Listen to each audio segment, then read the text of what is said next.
अभ्यास का महत्व। प्राचीन समय में विद्यार्थी गुरुकुल में रहकर ही पढ़ा करते थे। बच्चे को शिक्षा ग्रहण करने के लिए गुरुकुल में भेजा जाता था। बच्चे गुरुकुल में गुरु के सानिध्य में आश्रम की देखभाल किया करते थे और अध्ययन भी किया करते थे। वरदराज को भी सभी की तरह गुरुकुल भेज दिया गया। वहां आश्रम में अपने साथियों के साथ घुलने मिलने लगा, लेकिन वह पढ़ने में बहुत ही कमजोर था। गुरुजी की कोई भी बात उसके बहुत कम समझ में आती थी। इस कारण सभी के बीच वह उपहास का कारण बनता है।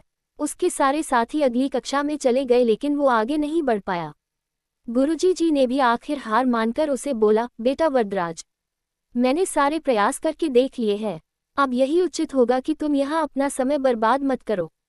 अपने घर चले जाओ और घरवालों की काम में मदद करो। वरदराज ने भी सोचा कि शायद विद्या मेरी किस्मत में नहीं है, और भारी मन से गुरुकुल से घर के लिए निकल गया। दोपहर का समय था। रास्ते में उसे प्यास लगने लगी।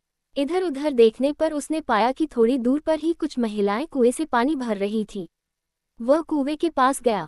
वहां पत्थरों पर रस्सी के आने जाने से निशान बने हुए थे। तो उसने महिलाओं से पूछा, ये निशान आपने कैसे बनाए?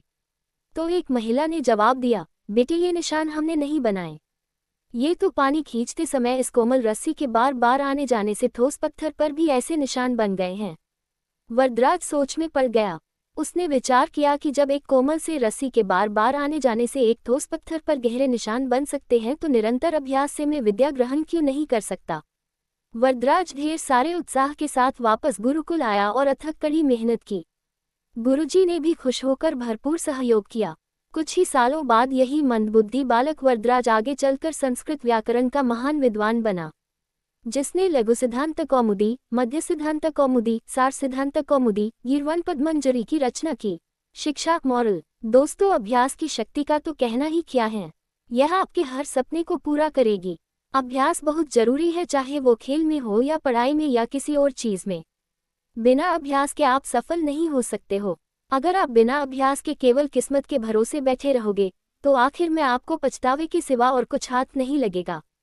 इसलिए अभ्यास के साथ धैर्य, परिश्रम और लगन रखकर आप अपनी मंजिल को पाने के लिए जुट जाए।